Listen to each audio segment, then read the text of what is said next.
ഫാത്തിമയിലൂടെ Aaron academy പുതിയൊരു തുടക്കത്തിലേക്ക് എന്ത് ചെയ്യാണ് പോവുകയാണ് അല്ലെ. നമ്മുടെ 10ാമത്തെ വർഷത്തിൽ നമുക്ക് കിട്ടിയ ഏറ്റവും നല്ല സന്തോഷകരമായ ഒരു മുഹൂർത്തമായിരിക്കും ഇത് ഈ 99.8% എന്നുള്ളത്. BA ഇംഗ്ലീഷ് പഠിച്ച ഒരാളായതുകൊണ്ട് തന്നെ ഈ ഹെൽത്ത് കെയർ, ഹോസ്പിറ്റൽ ഇങ്ങനെയുള്ള കാര്യങ്ങൾ പറയുമ്പോൾ ചില വേർഡുകൾ പരിചയമില്ലാത്തത് കൊണ്ട് ബുദ്ധിമുട്ടുണ്ടായിരുന്നോ? ഫസ്റ്റ് ടൈം നല്ല ബുദ്ധിമുട്ടുണ്ടായിരുന്നു. ഡിഗ്രി പോലെ ആയിരിക്കോ, ഇതൊരു ഇൻസ്റ്റിറ്റ്യൂഷൻ അല്ലേ. പിന്നെ ഇവിടെ വന്നപ്പോൾ ടോട്ടലി ചേഞ്ച്ഡ് ആയി. കാരണം നമ്മളൊരു ഹെൽത്ത് കെയർ ഇൻഡസ്ട്രിയിലേക്ക് പ്രവേശിക്കുമ്പോൾ അവിടെ നമുക്ക് ഒരുപാട് സിറ്റുവേഷൻസ് നമ്മൾ ഫേസ് ചെയ്യേണ്ടി വരും. തീർച്ചയായും. അപ്പൊ ഈ 99.8 കിട്ടുക എന്നുള്ളത് വലിയ കാര്യമാണ്. അതിലേക്ക് ഏറ്റവും കൂടുതൽ ഗുണകരമായിട്ടുള്ള, യൂസ്ഫുൾ ആയിട്ടുള്ള ഒരു ഹാബിറ്റ് എന്തായിരിക്കും? ലൈഫാണ്. നമുക്ക് ഓരോ സിറ്റുവേഷനും ഫേസ് ചെയ്യേണ്ടി വരും. കാരണം നമ്മളിപ്പോ എന്തൊരു കാര്യത്തിലും നമ്മളത് ഫേസ് ചെയ്യാനുള്ള ഒരു കാപ്പബിലിറ്റി വേണം. That's very important. പഠിക്കുന്നത് നമ്മുടെ ഒരു ഇപ്പോഴത്തെ മാത്രമല്ല, ഫ്യൂച്ചറിലേക്കും കൂടി നോക്കിയിട്ടാവണം. ആ ഒരു ലക്ഷ്യത്തിലേക്ക്, ആ ഒരു വിജയത്തിലേക്കുള്ള ചെറിയൊരു പാർട്ടായിട്ട് നിൽക്കുന്നു. ആരോണിന് നിൽക്കാൻ കഴിഞ്ഞു എന്നുള്ള ഒരു സന്തോഷം ആർക്കുണ്ട്? നമുക്കുണ്ട്.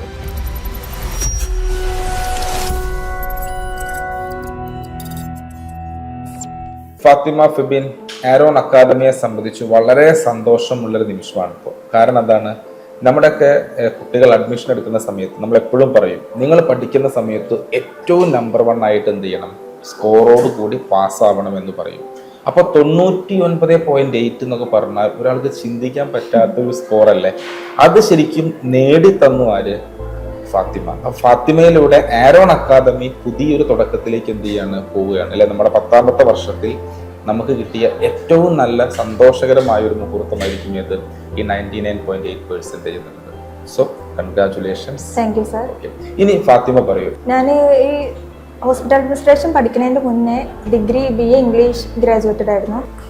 ആഫ്റ്റർ ദാറ്റ് എനിക്ക് എല്ലാവരും പോലും ആകെ ഒരു കൺഫ്യൂഷൻ ആയിരുന്നു. ആഫ്റ്റർ ഡിഗ്രി എന്ത് ചെയ്യണം, എന്ത് കോഴ്സ് എടുക്കണം എന്ന് നല്ല കൺഫ്യൂഷൻ ഉണ്ടായിരുന്നു. അപ്പോഴാണ് ഞാൻ ആരോൺ അക്കാദമിയെ കുറിച്ച് അറിയുന്നത്. അതെങ്ങനെ? നമ്മുടെ ഇൻസ്റ്റാഗ്രാമിലൊക്കെ അങ്ങനെ ഒരുപാട് ഇങ്ങനെ ആഡ്സ് കണ്ടിരുന്നു. അപ്പൊ എനിക്ക് അതിന് ഇൻട്രസ്റ്റ് തോന്നി. അതിൽ ഹോസ്പിറ്റൽ അഡ്മിനിസ്ട്രേഷൻ എന്ന കോഴ്സ് ഉണ്ട്, പിന്നെ മെഡിക്കൽ കോഡിംഗ് ഉണ്ട്. അതിൽ എനിക്ക് ഒന്നും കൂടി ബെറ്റർ ആയി തോന്നിയത് ഹോസ്പിറ്റൽ അഡ്മിനിസ്ട്രേഷൻ ആയിരുന്നു. ഇപ്പോൾ BA ഇംഗ്ലീഷ് എന്ന് പറയുന്ന ഒരു കോഴ്സിൽ നിന്നും എൻ്റെ ഡിഫറെന്റ് ആയിട്ടുള്ള ഫീൽഡാണ് ഹോസ്പിറ്റൽ അഡ്മിനിസ്ട്രേഷൻ. ഒരു ജോബ് ഫോക്കസ് ചെയ്തുകൊണ്ട് പഠിക്കുക എന്നുള്ളതാണോ അന്ന് ഫാത്തിമ വിചാരിച്ചത്? അതുകൊണ്ടാണോ ഈ ഫീൽഡ് തിരഞ്ഞെടുത്തത്, അതോ ഈ ഹെൽത്ത് കെയർ ഇൻഡസ്ട്രിയോടുള്ള ഇഷ്ടം കൊണ്ടാണോ? രണ്ടും ഒരു റീസൺ ആണ്. കാരണം ഹെൽത്ത് കെയർ ഇൻഡസ്ട്രി എനിക്ക് ഭയങ്കര ഒരു താല്പര്യമുള്ള ഒരു മേഖലയായിരുന്നു. പ്രത്യേകിച്ച് നമുക്ക് ഗേൾസിനെ സംബന്ധിച്ചൊക്കെ വളരെ സേഫ് ആയിട്ട് ജോലി ചെയ്യാൻ പറ്റുന്ന ഒരു പ്ലാറ്റ്ഫോമാണ്. അതേപോലെ നമുക്ക് ഗ്രോത്തും നേടിയെടുക്കാൻ പറ്റുന്ന ഒരു പ്ലാറ്റ്ഫോമാണ്. പിന്നെ ഷോർട്ട് ടേം കോഴ്സ് ആണ്, 6 months. പിന്നെ ഇവിടെ പഠിച്ച ഒരുപാട് സ്റ്റുഡൻസ് പ്ലേസ്ഡ് ആയിട്ടുണ്ട്. അതൊക്കെ ഞാൻ കണ്ടപ്പോൾ എനിക്ക് ഒന്നുകൂടി ഇതിൽ ചേരാനൊരു ആഗ്രഹം വന്നു. അതിനുശേഷം ക്ലാസ് തുടങ്ങി അല്ലെ. ക്ലാസ് തുടങ്ങിയ സമയത്ത് BA ഇംഗ്ലീഷ് പഠിച്ച ഒരാളായതുകൊണ്ട് തന്നെ ഈ ഹെൽത്ത് കെയർ, ഹോസ്പിറ്റൽ ഇങ്ങനെയുള്ള കാര്യങ്ങൾ പറയുമ്പോൾ ചില വേർഡുകൾ പരിചയമില്ലാത്തത് കൊണ്ട് ബുദ്ധിമുട്ടുണ്ടായിരുന്നോ? ഫസ്റ്റ് ടൈം നല്ല ബുദ്ധിമുട്ടുണ്ടായിരുന്നു. പിന്നെ ടീച്ചേഴ്സിന്റെ കട്ട സപ്പോർട്ട്. ടീച്ചേഴ്സ് നല്ല അടിപൊളിയായിരുന്നു. അവര് ഞങ്ങളെല്ലാത്തിലും സപ്പോർട്ട് ചെയ്യും. നമ്മള് പഠിത്തത്തിന്റെ കാര്യത്തിൽ കുറച്ചും കൂടി ഫോക്കസ് ചെയ്യും. അപ്പോൾ BA ഇംഗ്ലീഷ് പഠിച്ചു കഴിഞ്ഞിട്ട് നേരെ നമ്മളെ ഒരു 6 month കോഴ്സിലേക്ക് എത്തുകയാണ്. അപ്പോൾ പ്രതീക്ഷിച്ചിരുന്നോ നമ്മുടെ ഒരു ക്യാമ്പസ് ലൈഫ് പോലെ കുറെ പ്രോഗ്രാമുകളൊക്കെ ഉണ്ടാവും, അടിച്ചു പൊളിക്കാൻ കുറെ ഫ്രണ്ട്സിന് കിട്ടും, അതോ വളരെ സീരിയസ് ആയിട്ടൊരു കോഴ്സ്? എങ്ങനെ അപ്പത്തെ ഒരു മൈൻഡ് സെറ്റ് എന്തായിരുന്നു? ഫസ്റ്റ് ടൈം ഞാൻ കുറച്ച് ഇൻട്രോവേർട്ട് ആണ്. അപ്പോ ഇവിടെ വന്നതിന് ശേഷം എന്റെ ഫ്രണ്ട്സ്, ടീച്ചേഴ്സ് അവരൊക്കെയാണ് എന്നെ ഇത്രയ്ക്ക് മാറ്റിയെടുത്തത്. പിന്നെ ഈ അക്കാഡമി എനിക്ക് ഭയങ്കര ഒരു എക്സ്പീരിയൻസ് ഉണ്ടായിരുന്നു. എനിക്ക് ഫസ്റ്റ് ടൈമൊക്കെ ഇങ്ങോട്ട് വരുമ്പോ ഞാൻ ആകെ ഒരു ടെൻഷൻ ഉണ്ടായിരുന്നു. എങ്ങനെയായിരിക്കും ഇവിടെ, ഞാനിങ്ങനെ ശരിയാവോ, അങ്ങനെയൊക്കെ ഉണ്ടായിരുന്നു. നല്ല അടിപൊളി. നമ്മുടെ പ്രോഗ്രാമുകൾ ഏതെങ്കിലും അറ്റൻഡ് ചെയ്തിട്ടുണ്ടായിരുന്നു? നമ്മുടെ ഇവന്റ്സുകൾ, സോഷ്യൽ ഇവന്റ്സ്, കൾച്ചറൽ, നമ്മുടെ കോളേജിന്റെ കുറെ പ്രോഗ്രാമുകൾ ഉണ്ടായിരുന്നില്ല, അതിലേതെങ്കിലും അങ്ങനെയൊക്കെ പ്രോഗ്രാമുകൾ വന്നപ്പോ ഭയങ്കര ഹാപ്പി ആയിരുന്നു? അതെ, ഞാൻ ഫസ്റ്റ് ടൈം ഒന്നും ഇങ്ങനെ വിചാരിച്ചില്ല കേട്ടോ. കാരണം ഡിഗ്രി പോലെ ആയിരിക്കോ, ഇതൊരു ഇൻസ്റ്റിറ്റ്യൂഷൻ അല്ലേ. പിന്നെ ഇവിടെ വന്നപ്പോ ടോട്ടലി ചേഞ്ച്ഡ് ആയി. ആ പ്രോഗ്രാമുകളൊക്കെ ഒരുപാട് ഹാപ്പി ആയിട്ടുണ്ട്. പിന്നെ പ്രത്യേകിച്ച് നമ്മുടെ DHIS കോഴ്സിന് നമ്മുടെ ഇൻസ്റ്റിറ്റ്യൂഷന്റെ ഒരു പ്രത്യേകതയാണ്, പഠനത്തിന്റെ കൂടെ നമ്മൾ ഒരുപാട് കാര്യങ്ങൾ എന്ത് ചെയ്യുന്നുണ്ട് അല്ലെ. ഫയർ ആൻഡ് സേഫ്റ്റി, വൈറ്റൽസ്, അതുപോലെ തന്നെ നമ്മൾ BLS, ഇങ്ങനത്തെ കുറെ ആക്ടിവിറ്റികൾ ഓരോ സമയത്തിനനുസരിച്ചുള്ള കാര്യങ്ങൾ ചെയ്യും. അത് ശരിക്കും എത്രമാത്രം ഗുണം ചെയ്യുന്നുണ്ട് ഒരു സ്റ്റുഡന്റ് ലൈഫിലും ഇനി നാളെ ഹോസ്പിറ്റലിലേക്ക് വർക്ക് ചെയ്യാൻ പോവാണ്. അപ്പൊ ഈ 2 പീരിയഡിലും അത് എങ്ങനെയാണ് അത് ഇമ്പോർട്ടന്റ് ആവുന്നത് നമുക്ക്?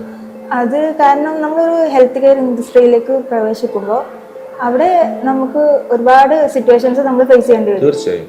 അപ്പോൾ എയറോൺ അക്കാഡമി എനിക്ക് ഒരുപാട് വലിയ ചേഞ്ച് കൊണ്ടുവന്നു. കാരണം ഇങ്ങനത്തെ ഓരോ പ്രോഗ്രാമൊക്കെ കണ്ടക്ട് ചെയ്തപ്പോൾ നമ്മളിങ്ങനെ അതിലോട്ട് ഇൻവോൾവ്ഡ് ആവുകയാണ്. എക്സാമിനേഷൻ എഴുതുന്ന സമയത്ത് അല്ലെങ്കിൽ പഠിക്കുന്ന സമയത്ത് എപ്പോഴാണ് ആഗ്രഹം വന്നത് നമ്പർ 1 ആവണം? അങ്ങനത്തെ ആഗ്രഹം വന്നിരുന്നോ? ആക്ച്വലി എപ്പോഴെങ്കിലും തോന്നിയിട്ടുണ്ടായിരുന്നോ?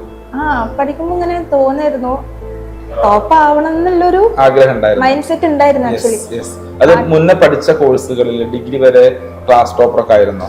ഡിഗ്രിയില് തേർഡ് ആയിരുന്നു. ഡിഗ്രി തേർഡ് ആയിരുന്നു. പ്ലസ് ടുവില് സെക്കൻഡ് ആയിരുന്നു. 10th SLCക്കോ?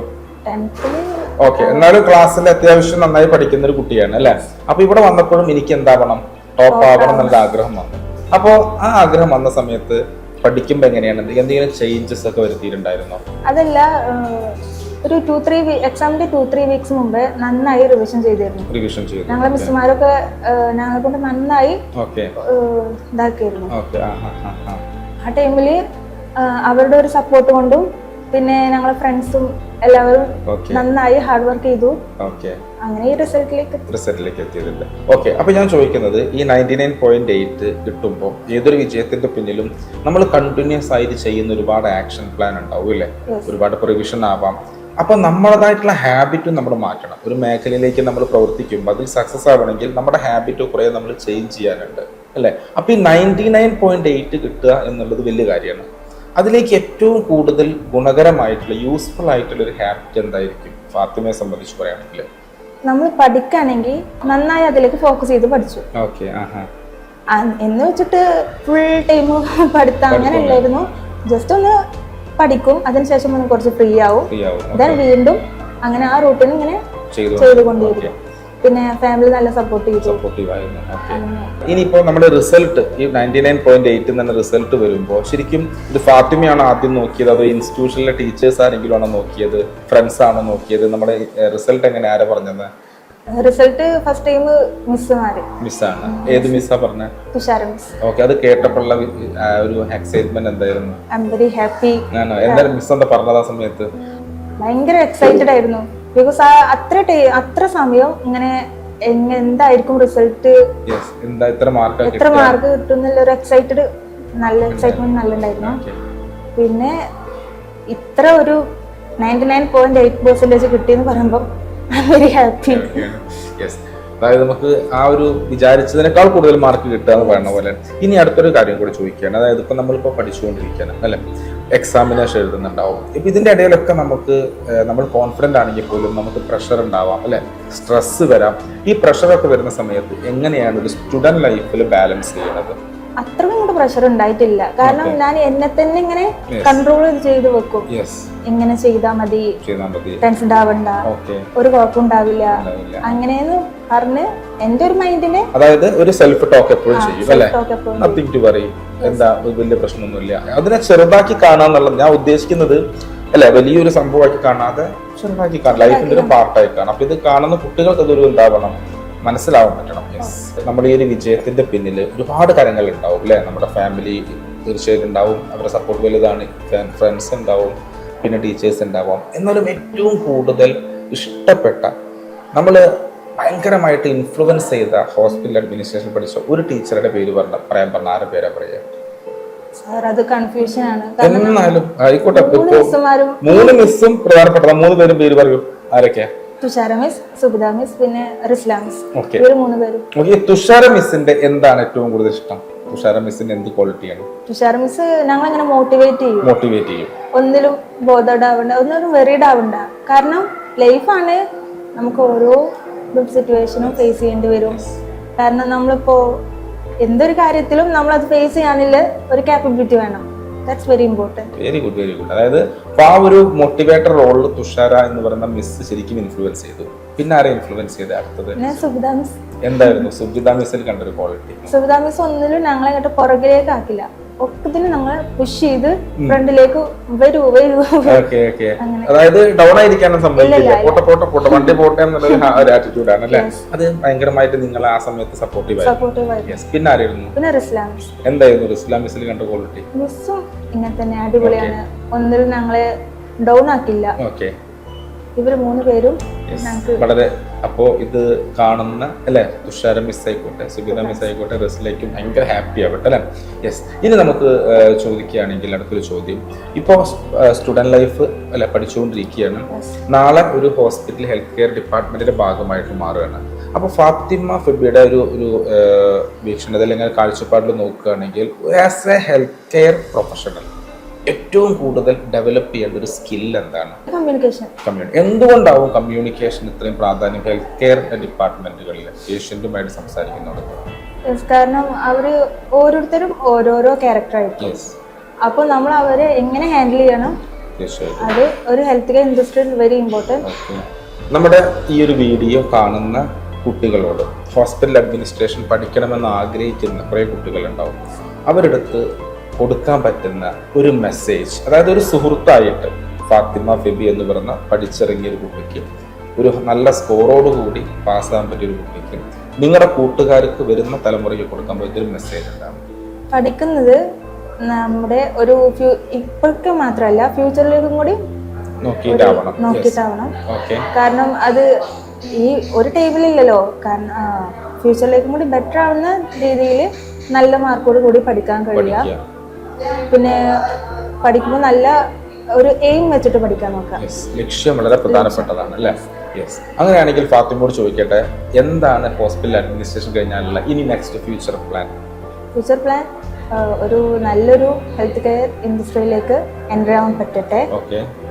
Then foreign കൺട്രീസിൽ.